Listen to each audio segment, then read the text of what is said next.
Good morning 6A students. आज हम सभी विषय हिंदी लिटरेचर के अंतर्गत पाठ संख्या 12 पाठ का नाम है पृथ्वी नीलाग्रह। पृथ्वी नीलाग्रह की इस चैप्टर की श्रृंखला में अभी तक हम लोगों ने पढ़ा कि पृथ्वी की उत्पत्ति क्या हो, उत्पत्ति कैसे हुई और पृथ्वी को धारित्री और जो है रत्नगर्भा आदि नामों से जाना जाता है। तो इसके पीछे क्या रीजन है और साथ ही साथ इसके जो पृथ्वी के निर्माण की जो प्रक्रिया थी वो कैसे हुई, और इसके साथ ही साथ हम लोगों ने ये भी पढ़ा कि कुछ साहित्यिक और आध्यात्मिक लोगों ने पृथ्वी की जो उत्पत्ति बताई है कि पृथ्वी के जो उत्पत्ति के कारक हैं वो कौन कौन से हो सकते हैं और पृथ्वी किस पर टिकी हुई है, और जो हमारे भूकंप आते हैं और वो किस का रीजन से आते हैं और किस कारण आते हैं। फिर हम लोगों ने साथ ही साथ ये भी पढ़ा था कि पृथ्वी की जो जो लेयर्स होती हैं वो कितनी होती हैं और पृथ्वी की लंबाई चौड़ाई कितनी होती है। और पृथ्वी के क्रोड के बारे में भी हम लोगों ने पढ़ लिया था कि इसमें दो क्रोड होते हैं, आंतरिक और बाहरी। बाहरी क्रोड जो होता है वो काफी जो है मजबूत बना होता है, आंतरिक क्रोड तरल बना होता है। हम लोगों ने यहाँ तक पढ़ लिया था और साथ ही साथ ये भी पढ़ा था कि पृथ्वी के कुछ बनने के कुछ पुख्ता सबूत नहीं प्राप्त हुए हैं, क्योंकि जो उल्का पिंड है, उल्का खंड है और जो भूकंप है, उन्हीं से कुछ वैज्ञानिकों ने कुछ तथ्य दिए हैं कि इसकी जो अंदरूनी सतहें हैं उसके कुछ पुख्ता सबूत तो नहीं है, लेकिन कुछ उन लोगों ने दिए हैं। ठीक है चिल्ड्रन, यहाँ तक हम लोगों ने पढ़ लिया था। अब हम लोग पढ़ते हैं कि जो हमारी वनस्पतियां हैं, अब पृथ्वी पर पृथ्वी की निर्माण की प्रक्रिया पढ़ ली, पृथ्वी की अंदरूनी भाग पढ़ लिए, पृथ्वी का जो है हम लोगों ने क्रोड पढ़ लिए, पृथ्वी की लंबाई चौड़ाई पढ़ ली। अब हम लोग देखते हैं कि पृथ्वी पर ही हम लोग क्योंकि जीवित रहते हैं, तो पृथ्वी पर जो मानव जीवन की श्रृंखला है, मानव जीवन के साथ साथ जो प्राणी हैं उनका कैसे विकास हुआ था, इस बारे में आज हम जानते हैं। ठीक है, ईशान माइक ऑन करेंगे बच्चा। पेज नंबर 90 पे जाएंगे, 90 पे जाएंगे और जो लिखा हुआ है फोर्थ पैराग्राफ, जब पृथ्वी ठंडी होकर जीवधारियों के रहने के योग्य हो गई, यहाँ से पढ़ेंगे।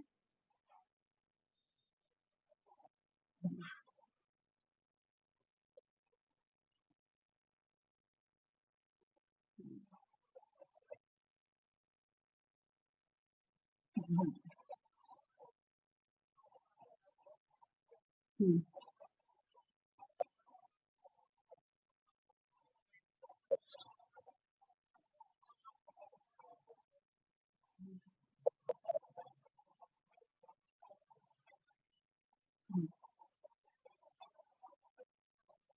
हम्म,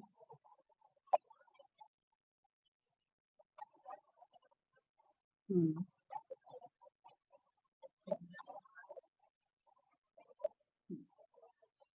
हम्म, ओके,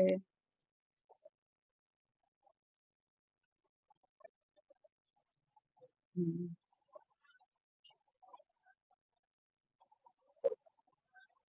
हम्म,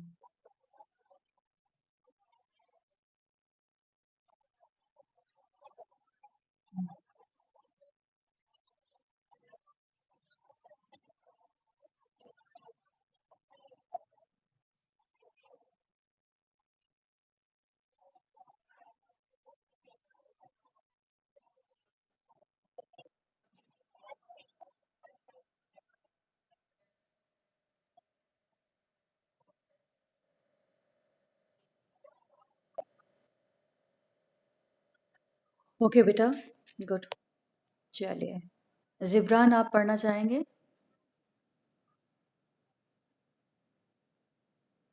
पढ़िए, इसी पैराग्राफ को रिपीट करेंगे जिसको ईशान ने पढ़ा है। नो मैम, मैंने बहुत बड़ा टास्क दे दिया, क्या करें कि आप उसको फुलफिल नहीं कर सकते। मैंने आपको 500 किलोमीटर्स की रेस लगाने के लिए दे दिया है ना। हम्म? Shrinika Khanna, are you there? सबको ठंड लग रही है, सब लोग शायद कंबल के नीचे से पढ़ रहे हैं, है ना।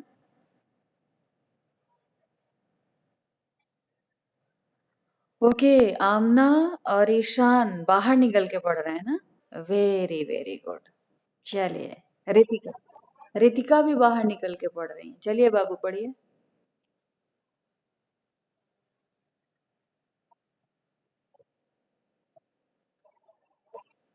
हम्म, हम्म, हम्म,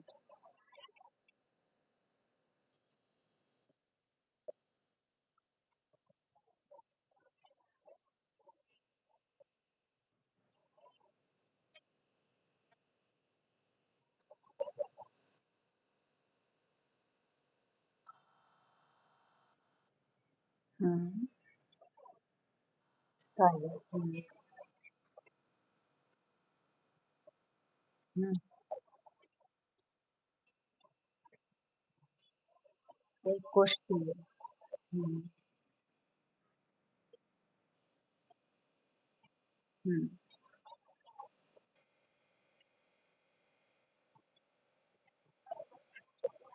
उभयचर। हम्म,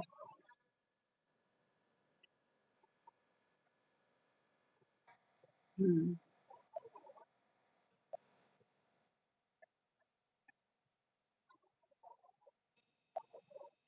हम्म, हम्म,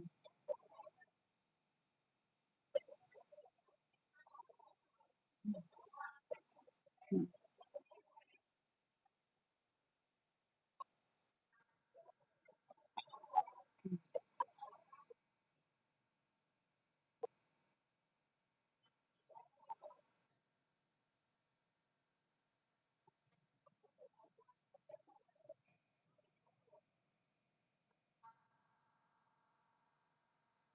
okay Ritika, very good, your reading skill is very good. चलिए, एंड ईशान का भी बहुत अच्छा रीडिंग स्किल है। चलिए पढ़ते हैं हम सभी। जब पृथ्वी, अभी तक हम लोगों ने पृथ्वी के बारे में पढ़ा, अब पढ़ते हैं कि पृथ्वी पर जो जीवों का विकास हुआ वो कैसे हुआ। तो मैं इसको रफली बता देती हूँ। इसमें जैसे कि आप लोगों ने पढ़ा, जीव जंतु, जब पृथ्वी हमारी, क्योंकि सूर्य का वो एक टुकड़ा थी, जब नीचे आई थी तो वो बहुत ही गर्म थी। गर्म हुई वो काफी सालों तक पड़ी रही। जब जहां पर वो ठंडी होती गई, वहां पर वो क्या चपटी होती गई। जहां पर वो, और वहां पर क्या हो गए, जहां पर सूखती गई वहां महासागर और नदियां, झीलों का निर्माण हो गया। जहां वो उतनी ज्यादा ठंडी नहीं हो पाई, वहां पर क्या हुआ, पर्वतों का निर्माण हो गया। ठीक है। और इसके साथ ही साथ अब हम लोगों ने पढ़ा, क्योंकि उसकी जब जब पृथ्वी का ही निर्माण हुआ था, क्योंकि वो सूर्य का एक हिस्सा माना जाता है, और चंद्रमा, चंद्रमा पृथ्वी का एक हिस्सा माना जाता है। ठीक है। तो अब हम देखते हैं कि पृथ्वी ही एक ऐसा ग्रह है जहां पर मानव जीवन संभव है। तो मानव जीवन का विकास कैसे हुआ? तो आप लोगों ने जीके में, कल हम साइंस पढ़ रहे थे तो मैंने देखा था कि कौन सा ऐसा जीव है जो कि अभी भी सबसे ज्यादा पुराना, मतलब सबसे ज्यादा उसमें है, तो जो काई, जैसा कि आप लोगों ने पढ़ा कि सबसे पहले काई बनी थी, काई के बाद जो छोटे छोटे शैवाल होते हैं ये बने हुए थे। फिर अमीबा, जो एक कोशिकीय था, वो था अमीबा। सबसे पहले अमीबा की संरचना हुई थी। फिर उसके बाद जलचरों का निर्माण हुआ, जलचरों की रचना हुई। फिर धीरे धीरे क्या हुआ, उभयचर बने। उभयचर का मीनिंग कि जो जल और थल दोनों में रह सकते हो। इसी तरीके से जो मानव जीवन की जो श्रृंखला है, मानव जीवन का जो निर्माण है, इसी क्रम में हो। चलिए पढ़ लेते हैं। जब पृथ्वी ठंडी होकर जीवधारियों के रहने योग्य हो गई, तब उस पर वनस्पति एवं जीव जंतुओं का जन्म हो। यानी जब पृथ्वी सूर्य का हिस्सा थी, जब वो टूटकर अलग हुई और काफी समय तक पड़ी रही, जब वो ठंडी हो गई, तो जब उसमें जो है सबसे पहले जीव जंतुओं का जो है जन्म हुआ। वैज्ञानिकों के अनुसार माने तो सबसे पहले क्या हुआ था, धरातल के शैल परतों से जीवाश्मों के रूप में सुरक्षित प्राणी जगत के अवशेषों से पता चलता है। यानी वैज्ञानिक वैज्ञानिक लोग ये तथ्य देते हैं कि यदि मानव जीवन की श्रृंखला की उत्पत्ति कैसे हुई, इसकी इसके अध्ययन की बात की जाए, तो वैज्ञानिकों ने जो शैल परतें थीं, जो प्राचीन काल में जो शैल परतें, जो उनको शैल परतों से जो जीवाश्म मिले हैं, उन्हीं से ये प्राप्त हो रहा है कि सबसे पहले जो मानव जीवन की उत्पत्ति हुई थी, मानव जीवन की श्रृंखला की उत्पत्ति हुई थी, उनसे कुछ जो अवशेष मिले हैं, उनमें ये पाया गया है कि सबसे पहले लता और गुल्मों का विकास हुआ था।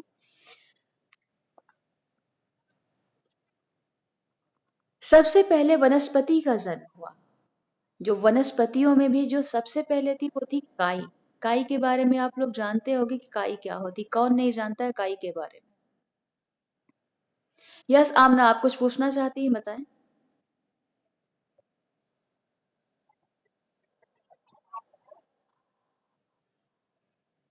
वनस्पतियों का मतलब होता है बेटा पेड़ पौधे, ठीक है। हाँ, तो ये कहा जा रहा है कि सबसे पहले वनस्पतियों का निर्माण हुआ। तो यहाँ पर सबसे पहले आम या बबूल या चीकू का पौधा नहीं उगाया, ठीक है। अब उसके पहले भी बाद में भी लाइन लिखी है कि सबसे पहले उस पर वनस्पति एवं जीव जंतुओं का जन्म हुआ। तो सबसे पहले वनस्पतियां जन्मी, वनस्पतियों में भी सबसे पहले क्या? काई। फिर काई के बाद में धीरे धीरे शैवाल जन्मे, शैवाल के बाद फिर जो है समुद्र के पानी में एक कोशिकीय जीव जन्मा। अब मुझे अमीबा के ज्यादा फैक्टर्स तो पता नहीं, आप लोगों साइंस अभी भी पढ़ रहे हो तो अमीबा के बारे में डेफिनेटली आप लोगों को पढ़ाया गया होगा कि क्या होता है। अमीबा के बारे में कौन कौन जानते हैं? जानते हो कोई भी? No ma'am. Amoeba paramecium? No ma'am. चलिए, शायद आपके सिलेबस में ना हो। ये अमीबा एक ऐसा जो है एक कोशिकीय जीव होता है जो कि कभी नहीं मरता, ठीक है। वो एज टीज रहता है, तो वही उसी से। और ये हमेशा ये सूक्ष्मदर्शी से देखा जा सकता है, कभी भी खुली आंखों से देखा भी नहीं जा सकता। अमीबा पैरामीशियम ये सूक्ष्म जीव है, अति सूक्ष्म जीव है, ठीक है। इसमें कहा जा रहा है कि लगभग 20 करोड़ वर्ष पहले उभयचरों की उत्पत्ति हुई। उभयचर यानी वो जीव जो कि अ, जल थल यानी पानी में और पृथ्वी पर दोनों ही जगह समान रूप से रह सकते हैं, उनकी उत्पत्ति हुई। यानी सबसे पहले काई की उत्पत्ति हुई, फिर शैवाल की उत्पत्ति हुई, फिर जो है लता गुल्मों की उत्पत्ति हुई। उसके बाद में उत्पत्ति हुई एक कोश की जीव की। वो एक कोश की जीव था अमीबा। इसी तरीके से बाद में फिर जलचर यानी मछली, इस तरीके के जलचर जो जल में जीव रहते हैं, उन जीवों की उत्पत्ति हुई। फिर उसके पश्चात जो है उत्पत्ति हुई है मानव जीवन की। अब मानव जीवन की उभयचरों की उत्पत्ति, उभयचर अर्थात जो पृथ्वी और जल में दोनों तरीके से समान रूप से रह सकते हैं। फिर उसके बाद में स्तनधारी जीवों का विकास हुआ, जिसमें मनुष्य सर्वश्रेष्ठ है। जब स्तनधारी जीवों का विकास हुआ, उनमें से जो मनुष्य है वो सबसे ज्यादा अहमियत रखता है। जीव के विकास की कहानी बहुत लंबी और संघर्षपूर्ण है। जो इस संघर्ष में जो जीव अब अपने को परिस्थिति के अनुकूल ना बना सके, वो नष्ट होते गए। यानी जो ये जीव ऐसे थे जो कि अपने अनुसार, परिस्थिति के अनुसार अपने आप को नहीं ढाल सके, वो धीरे धीरे नष्ट होते गए। और जो लोग परिस्थिति के अनुसार ढलते गए, अपने आप को ढालते गए, वो अभी भी जीवित हैं, ठीक है। ओके, इस अध्ययन से यह ज्ञात होता है कि जिस प्रकार सूर्य का गुण रंग, जल का रस, आकाश का शब्द और वायु का स्पर्श है, उसी प्रकार पृथ्वी का गुण गंध है। पृथ्वी में यदि गुण ना होता तो हमें सुगंधित द्रव्य न मिलते, ना मिल पाते, ठीक है चिल्ड्रन। इसमें यह कहा जा रहा है कि जो उसकी हर सूर्य की विशेषता को कहा गया है कि उसमें गुण विद्यमान है। जल को रस बोला गया है, आकाश को शब्द बोला गया है कि उसमें ये क्वालिटी होती है, वायु का स्पर्श है होता है, और पृथ्वी का सबसे महत्वपूर्ण होता है कि उसमें गंध विद्यमान होती है। और यदि इसमें गंध विद्यमान नहीं होती तो इसमें जो हम हर चीज की एक अपनी सुगंध होती है, शायद वो क्वालिटी यहाँ की चीजों में नहीं रहती, ठीक है। अगला पैराग्राफ पढ़ेंगे। श्रीनिका खन्ना, आप वहां पर हैं या सो रहे हैं? यस रितिका, बोलिए। टच करना, छूना, छूने की कैपेबिलिटी। हम्म, हम्म, चलिए। श्रीनिका बेटा आप पढ़ें। यस आमना बोलिए।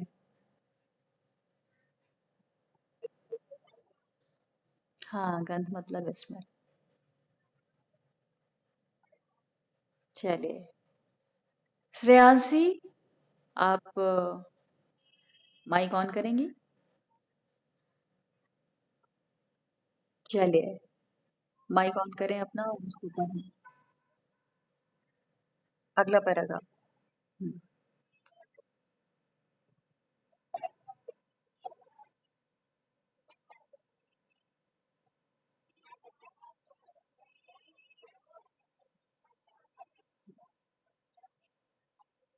गुरुत्वाकर्षण।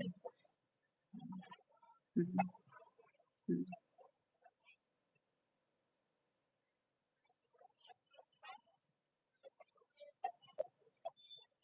हम्म,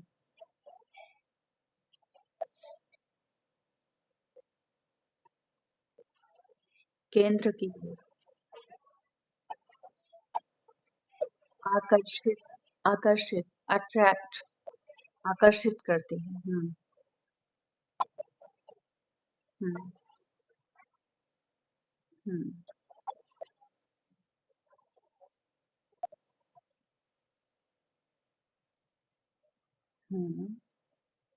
गुरुत्वाकर्षण, गुरुत्वाकर्षण श्रेयांशी। हम्म,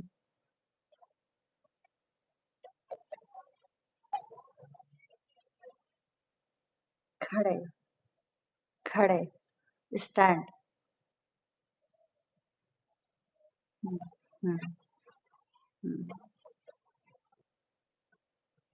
हम्म। शक्ति। हम्म, हम्म, हम्म। यथास्थान, अपनी जगह पर। हम्म, हम्म,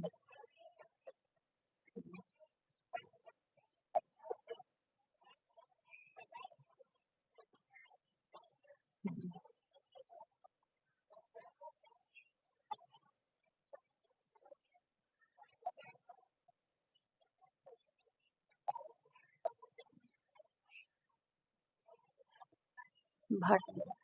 ओके बेटा स्टॉप कर दीजिए श्रेयांशी। चलिए। अब जो हम ये पैराग्राफ जो श्रेयांशी ने पढ़ा, इस पैराग्राफ में जो पृथ्वी की एक क्वालिटी होती है, गुण होता है गुरुत्वाकर्षण, उसके बारे में बताया जा रहा है। ठीक है, गुरुत्वाकर्षण क्या होता है?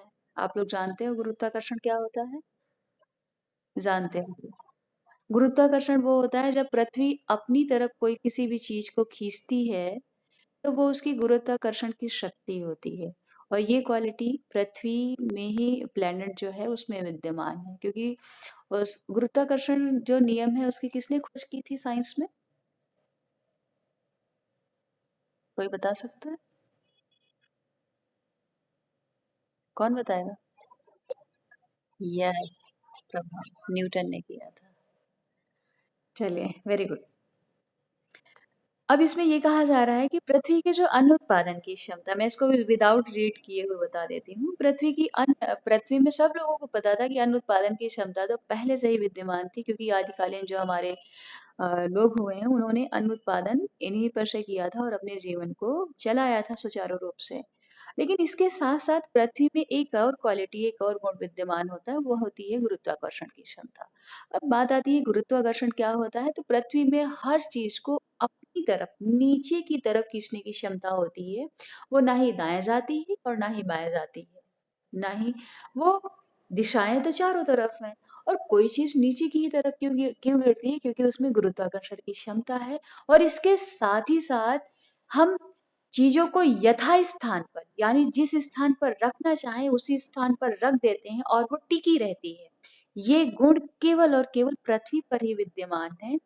जो लोग अंतरिक्ष यात्री होते हैं, आप लोगों ने अधिकांश मूवीज में भी देखा होगा, अधिकांश देखा होगा कि वो लोग जैसे जैसे ऊपर जाते हैं, वो लोग वहां पर गुरुत्वाकर्षण की क्षमता कम होती जाती है और वो लोग उसमें जो है तैरते रहते हैं। मतलब उड़ते रहते हैं, क्योंकि वहां पर गुरुत्वाकर्षण की क्षमता नहीं होती और वहां पर कोई भी चीज जो है एक जगह पर स्थायी नहीं रहती। ये क्वालिटी सिर्फ पृथ्वी में ही विद्यमान होती।